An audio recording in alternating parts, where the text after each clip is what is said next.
Welcome to the Doo-Doo Divas Smells Like Money podcast.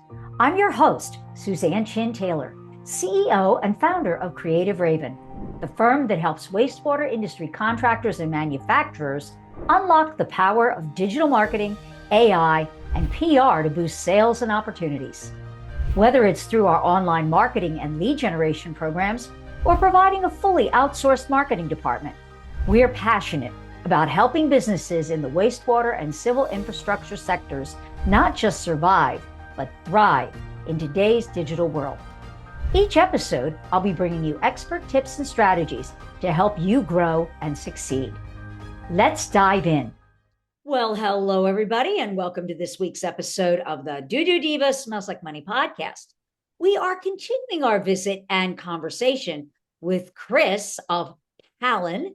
And today we're going to be talking about, for those of you who may not, little digression here of what we spoke about in our last episode. We were talking about some advancements in AI data analysis for pipeline inspection. And so today we want to really do a deep dive into what AI is, what it isn't, where it's going, how to really do, I guess you're right, due diligence on selecting the AI tool if you decide that this is the path you want to go to help you with your data analysis. And I think more importantly, of understanding comparison and weeding through the hype to the fact versus the fiction, and also having realistic expectations of any data tool out there. And so, Chris, we talked offline about there is a lot of hype. There's a lot of claims out there. And so, not to burst anybody's bubble here, but I've been hearing some things lately like, oh, we really love this AI and it's great and it's a time saver. But they said it could do this, XYZ. It was perfect. It was accurate. But then when I'm getting it back, I'm finding that it's really not as accurate as I had hoped. And I have to go in and redo a lot of the work. And so I just want to hear from someone that's out there in the field, boots on the ground. What are you hearing out there about AI tools right now and how they're performing in the marketplace for this kind of data analysis? Hey, first of all, super happy to be back on your show again. And to say that, like in Europe, our main competition was the human being doing it manually, right? And so we were the human in Europe. Now, North America, we're coming to a new market where there are already existing AI tools for coding defects in pipes and manholes. And interestingly enough, I'm actually quite happy that somebody or different players already educated the market that these tools are out there, because when I started in Germany, in German-speaking region, nobody knew about it, right? Like I had to convince them that AI makes sense. So here in North America, people are much more open for innovation, much more open for technology. They see the benefit. Unfortunately, I already met quite a few who made bad experience, where they got promised something. They got promised that AI will do 99% correct coding, AI can do this and that, right? And then when at the end they get the data back, they're a bit frustrated. On the one hand, because sometimes they're waiting weeks until they get their data back, which, I guess if it's just an AI tool, it shouldn't take weeks until they get the data back. But on the other hand, I think more importantly, they still see a lot of subjectivity in the data. They still see issues in the data. For instance, I spoke with a very, very large rehab company who became one of my clients now. They had a project with roughly 1,600 manholes, right? And when they analyzed it, they found so many issues. So one of the issues was that like the measurements were not accurate. So for instance, you would have like in a manhole, you would have taps, connections, and there might be, 5, 6, 7 inches. And then they had measurements like 6.3 inches there, right? And which is not coherent with the standard sizes of the taps. Or they found like that similar manholes, they were standard manholes, they should have the same depth, but somehow the depths were differently measured, right? Or they found that there were shadows on the wall, and this AI or the human, whatever, coded as a hole, right? Like a very, very big problem. Imagine you have a manhole where there's a shadow, and then it gets called out as a hole, right? And suddenly the condition class is really bad. There's a high urgency to rehabilitate this manhole. So yeah, like right now, what I'm doing, and we just started a couple of months ago, going to the North American market, and we've been successfully already onboarding quite a few impressive clients. So I'm quite proud about it. And often the process, like I hear in the beginning, hey, we have tried it out. People have been claiming AI, right? But the data is not where it should be. And then they try to sell us a lot of features, like they end up with GIS integration, with this and that, and with maps and so on. But like the tools don't do what we want these tools to do. And that is like accurately, consistently, and objectively describes the defects according to the standard. And so that's where we are trying to help with our tool now. So you're approaching it a bit differently. In the last episode we talked about is that you are using the AI. It's almost like you're letting it do all the really heavy lifting for the initial. But what I think was interesting is that you ran it not just by one human, but you ran it by two. And if they match, it's okay. But then if they don't, then you give it to a third, which I think is absolutely critical, because I think we have to have a realistic expectation about AI. AI is only as good as the prompts you give it. Many of us, most of us have probably in this day and age have used ChatGPT, okay? And you garbage in, garbage out. If you give it really good prompts and you use it enough, it's going to start to learn you. It's going to start to learn your style. And I would think that when it comes to data analysis like this, it's going to start to learn what's expected and learn from its own mistakes when you correct its mistakes. And so, exactly. yeah. No, so I think it's important to understand what we should expect it to be realistically. Mm-hmm. Where this is what I'd like your take on it, Chris, is what should we expect it in its current form? What should we expect of it right now realistically? But where should we be looking, or where do you foresee AI is going to be going in the next couple of years as it relates to this particular analysis type tool? No, I think it's a really, really good point.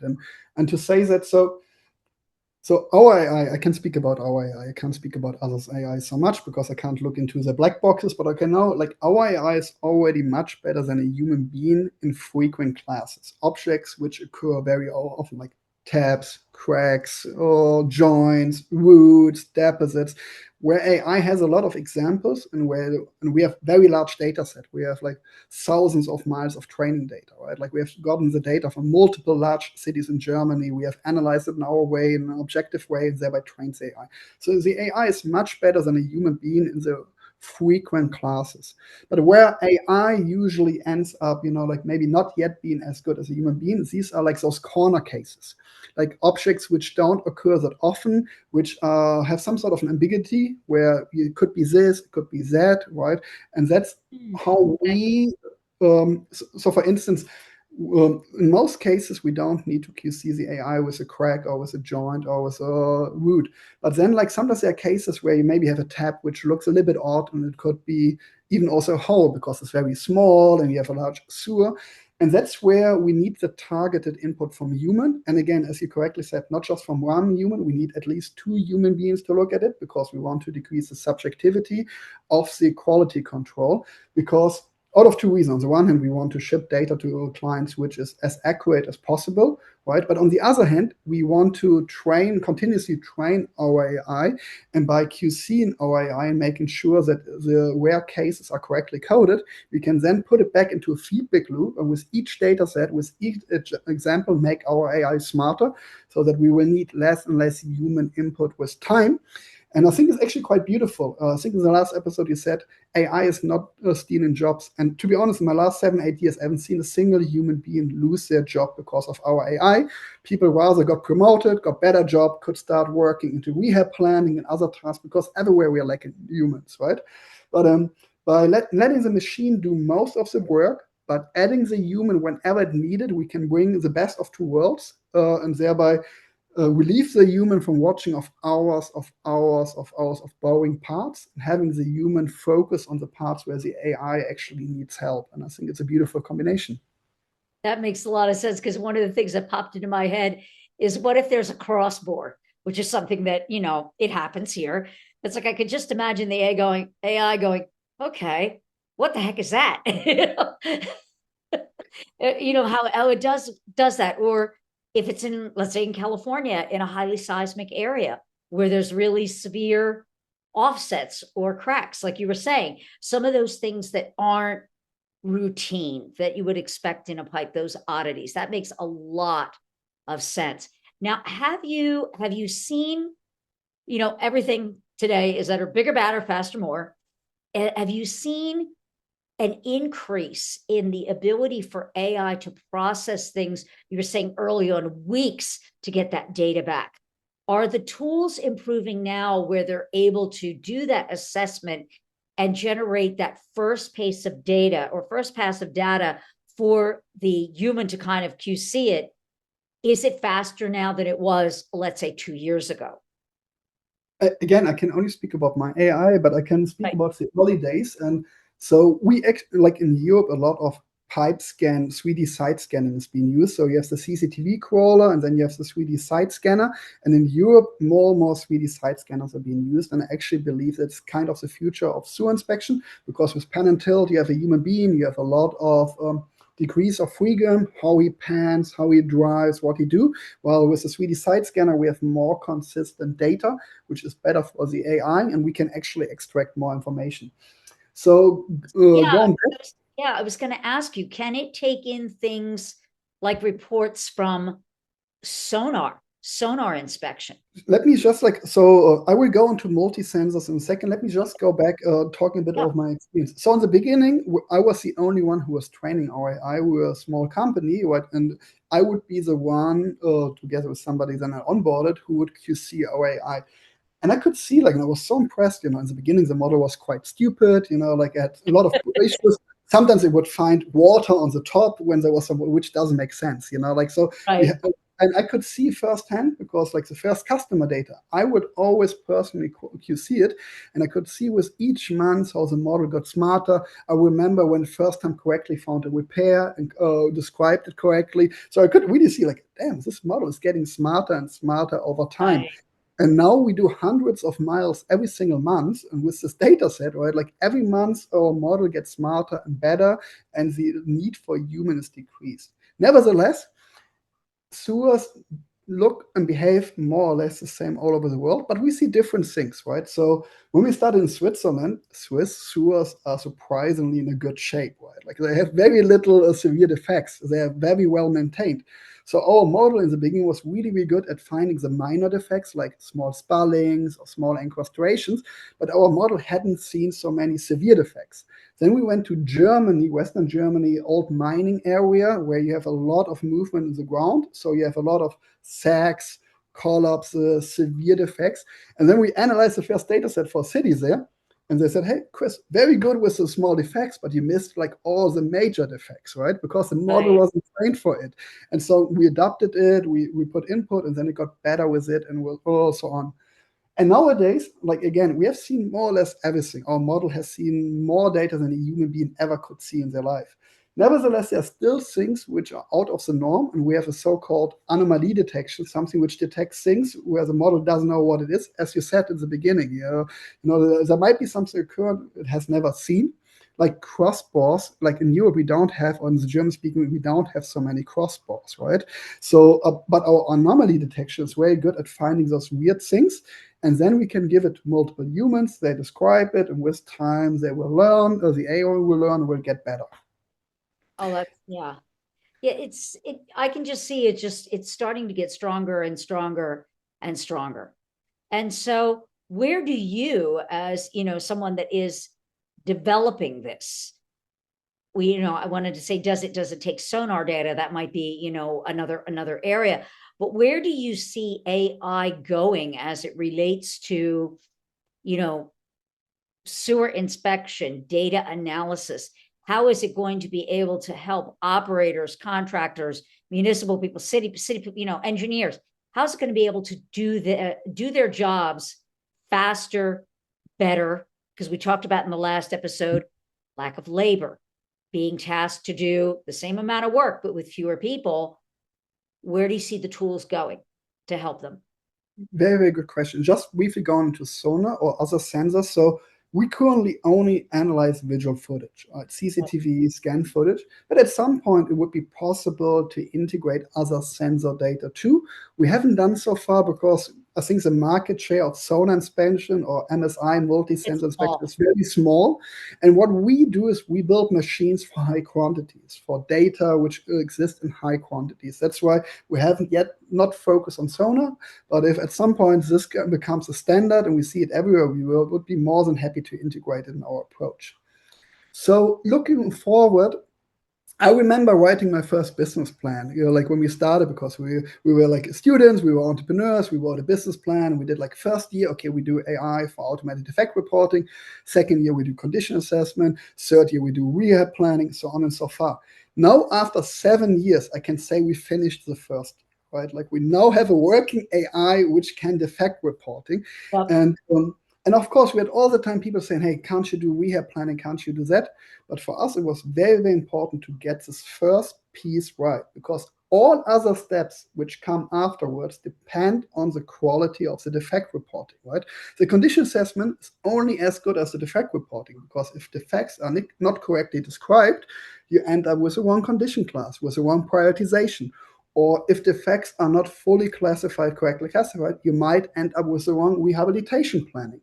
So that's why we kept our focus to get the first thing right. And we have been doing very stringent, very focused that over the last years. And now we have that on the one hand at a high accuracy, but also in a scalable factor. And now the next thing we want to work on is further increasing our AI for asset management, for rehabilitation planning.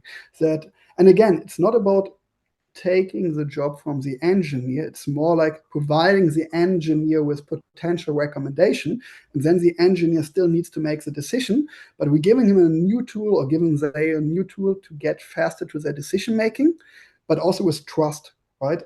And what I have seen again in North America, so some of the folks here who have maybe not been that successful with building the AI for defect reporting, and they can't scale it because it's not scalable yet. So now they're moving into other fields. Either they're becoming a new NASCO software for import or for inspection, or they're becoming a new GIS system, or now they're already launching rehabilitation planning tools. But these tools will not work well if the data input is not at a high level. And so I like to end up this question. I strongly believe that we can use AI in multiple other cases, and the next logical step is going into rehabilitation planning, but not as fully automating that, more as a support tool for the engineer, and they then need to have a final decision. But we want to increase the effective efficiency so that they can do more rehabilitation projects at the same time, and thereby get more rehabilitation implemented. So yeah, like spreading it along the value chain, but being very, very carefully that you first need to improve the data of the sewer inspection, the manual inspection, before you jump into other applications. That makes perfect sense.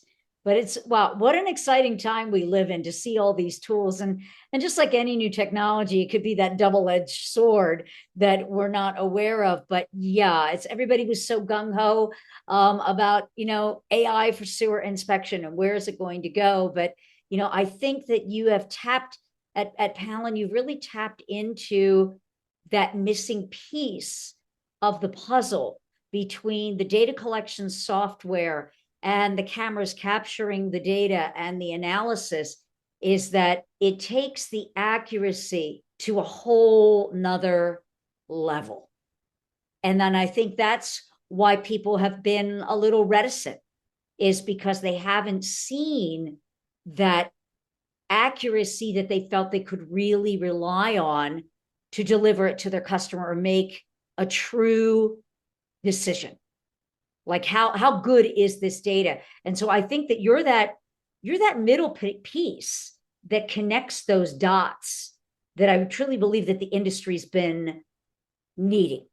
I couldn't agree more. And again, we are not trying to rebuild what there's existence. There are great sewer inspection software out there. There are great GIS systems. We want to be a small piece of their value chain and ensuring that the other steps work better.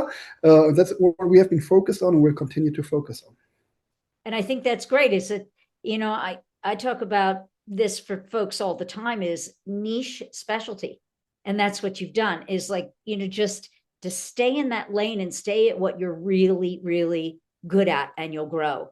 And so, Chris, I think you're really onto something here with what Palin is offering. And I'm really excited to, see what's going to happen across, North America. And I'm sure this name is going to start to pop up more and more for those of you who are listening.